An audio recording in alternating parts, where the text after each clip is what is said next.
డబ్బులు పంచుతూ అడ్డంగా దొరికిపోయింది కాంగ్రెస్ ప్రభుత్వం. జూబ్లీ హిల్స్ ఎన్నికల్లో గెలిచే స్థాయి కానీ గెలిచే సమానత్వం కానీ లేక ప్రచారం చేసే దమ్ము లేక కాంగ్రెస్ పార్టీ ఏ విధంగా సైడ్ తప్పుకున్నదో మనం చూసింది. ఇప్పుడు ప్రచారంతో మన వల్ల కాదు కానీ లాస్ట్ రోజు డబ్బులు పంచైనా సరే మనం గెలిచే దిశగా వెళ్ళాలి అనుకుంటూ కాంగ్రెస్ ప్రభుత్వం గత 2 రోజుల నుంచి బాగా కసరత్తులతోటి పనులు చేస్తూ ఉంది. ఏ విధంగా అంటే ఊహించని విధంగా పనిచేస్తూ ఉంది. ఒక్కసారి ఆ విషయాన్ని చూసుకుంటే నేరు పోలింగ్ జూబ్లీ హిల్స్ బైపోల్కు సర్వం సిద్ధం. ఈవీఎంలు పోలింగ్ మెటీరియల్తో పోలింగ్ కేంద్రాలకు చేరుకున్న సిబ్బంది. తొలిసారి డ్రోన్లతో నిఘా ఏర్పాట్లు. అన్ని కేంద్రాల్లో వెబ్ కాస్టింగ్. 4 లక్షల మంది ఓటర్లు, 407 పోలింగ్ స్టేషన్లు, 2060 మంది ఎన్నికల సిబ్బంది, 2400 మంది పోలీసులతో భద్రతని అమర్చడం జరిగింది. విత్ డ్రోన్ షాట్స్ సహా ఎక్కడ ఏవి చేసినా కూడా రిగ్గింగ్ లాంటి ఏమైనా కార్యక్రమాలు పెట్టినా కూడా దానిపైన కూడా క్లియర్ కట్గా అన్ని సీసీ ఫుటేజ్లతోటి డ్రోన్ షాట్లతోటి అరేంజ్ చేయడం జరిగింది. ఇక అన్ని ప్రతిపక్ష పార్టీలు కూడా తమదైన రక్షణతోటి తమదైన కొన్ని మెటీరియల్స్ తోటి అదే డ్రోన్లే కావచ్చు లేకుంటే అక్కడ కొన్ని కెమెరాలతోటి కూడా వాళ్ళు కూడా ఇక్కడ ఎటువంటి ధారణాలు జరగకుండా రిగ్గింగ్ లాంటివి ఏమి జరగకుండా గొడవలు జరగకుండా అన్నింటినీ టెలికాస్ట్ చేయడానికి ఇరు పార్టీల నుంచి సిద్ధంగా ఉన్నారు. అయితే నిన్న హరీష్ రావు గారు ఉప ఎన్నికపై కాంగ్రెస్ కుట్రలు, ఓటర్లకు డబ్బులు, చీరలు, మద్యం పంపిణీ, నకిలీ ఓటర్ కార్డులు పంచి పెడుతున్నారు, ప్రభుత్వం అధికార దుర్వినియోగం చేస్తుంది, ఎన్నికల అధికారులు పట్టించుకోవట్లేదు, పోలీసులు కాంగ్రెస్ కార్యకర్తల్లా మారారు, ఆధారాలతో ఈసీకి బీఆర్ఎస్ ఫిర్యాదు. హరీష్ రావు చెప్పినట్టుగానే ఎక్కడో వార్త చూడండి మీకు. ఓటుకు రూపాయలు 2500 పట్టు చీర. ఇక చూశారు కదా, ఓటుకు రూపాయలు 2500 ఒక పట్టు చీర. జోరుగా కాంగ్రెస్ ప్రలోభాలు, ఇండ్లలోకి వెళ్ళి పంచుతున్న వైనం పట్టించుకొని ఎన్నికల సంఘం, పోలీసులు. ఇది అదే ప్లేస్లో వేరే పార్టీకి ఇట్లా పంచి ఉండుంటే మేబీ ఇప్పుడు వాళ్ళపైన ఎన్నికల సంఘం స్పందించేది.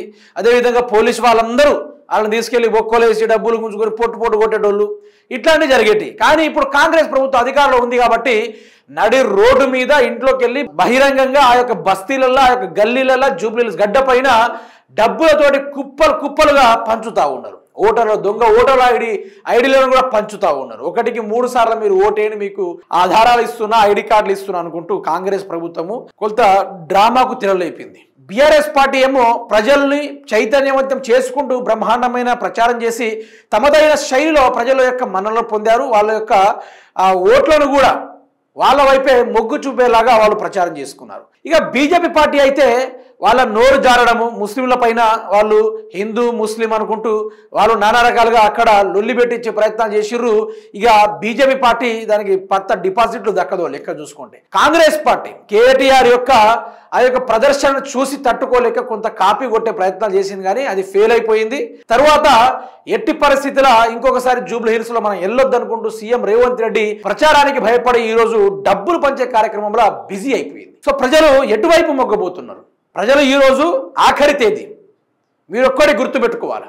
ఈ ఒక్క ఓటు ఈ 2 ఏళ్లలో జరిగిన విధ్వంసాలకు మీరు చెప్పే ఒక చిన్నపాటి మీ ఓటు ఈరోజు చెంప మీద చెప్పు పెట్టు లాంటిది. మీ ఓటు ఈరోజు అస్త్రం. మీ ఓటు ఈరోజు కురుక్షేత్రంలో ఒక శక్తివంతమైన బాణం లాంటిది. ఈరోజు మీ ఓటు సర్వ సమస్యలకు ఒక పోస్టింగ్ స్టాపింగ్, సర్వ అన్యాయ అక్రమాలకు మీరు పెట్టే ఫుల్ స్టాప్. మీరు గనక ఎట్టి పరిస్థితుల్లో జూబ్లీ హిల్స్లో కాంగ్రెస్ పార్టీని ఎంచుకుంటే పరిస్థితులు తారుమారైపోతాయి. ఎట్టి పరిస్థితుల్లో ఎవ్వరు కూడా దయచేసి ఆగం కావద్దు. దయచేసి మీరు ఎప్పుడు కూడా తప్పుడు ఆలోచనలకు గురయ్యి అనవసరంగా మీ ఇండ్లను ఖరాబ్ చేసుకునే ప్రయత్నాలు చేసుకోకండి. రేవంత్ ప్రభుత్వం అన్యాయాలు అక్రమాలకు పెట్టిన పేరు. ఆ ప్రభుత్వము దోచుకోవడం, దండుకోవడం తప్ప ప్రజల్ని బాగుపెట్టే ప్రయత్నం ఎక్కడ చేయదు. ఎక్కడ కూడా ఏ విషయంలో కూడా ప్రజల్ని ఆదుకునే ప్రయత్నాలు మాత్రం ఎక్కడ కూడా చేయదు. దయచేసి ఓట్లు మాత్రం ఈరోజు ఓట్లు జరుగుతున్నాయి.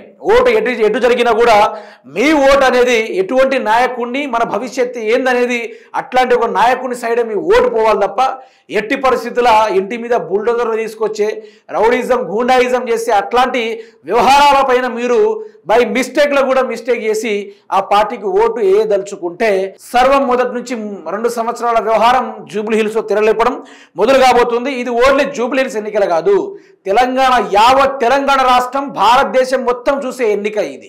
ఈరోజు రేవంత్ రెడ్డి అంటే ఏంది, తెలంగాణలో కాంగ్రెస్ అంటే ఏంది, ఈరోజు ఏ విధంగా కుప్పకూలితే సర్వం తెలంగాణ ప్రజలు సంతోషిస్తారు, రాష్ట్ర ప్రజలందరూ సంతోషిస్తారు. అరాచక పాలనని ఇక అది తెలుస్తుంది. రేవంత్ రెడ్డికి తెలిసింది ఆల్రెడీ. దానికి తగ్గట్టుగానే ఆయన డబ్బులు ఇచ్చుకుంటుండు. ఒక్కొక్క చోట 2500 ఇస్తున్నాడు, ఒక్కొక్క చోట 5000 కూడా ఇస్తా ఉన్నాడు. మరి బీప్ అయితే 7000 కూడా దాకా పోతా ఉంది వ్యవహారము. చూద్దాం ఈరోజు. మీరు మాత్రం ఎట్టి పరిస్థితుల్లో కాంగ్రెస్ పార్టీకి ఓటేయకండి.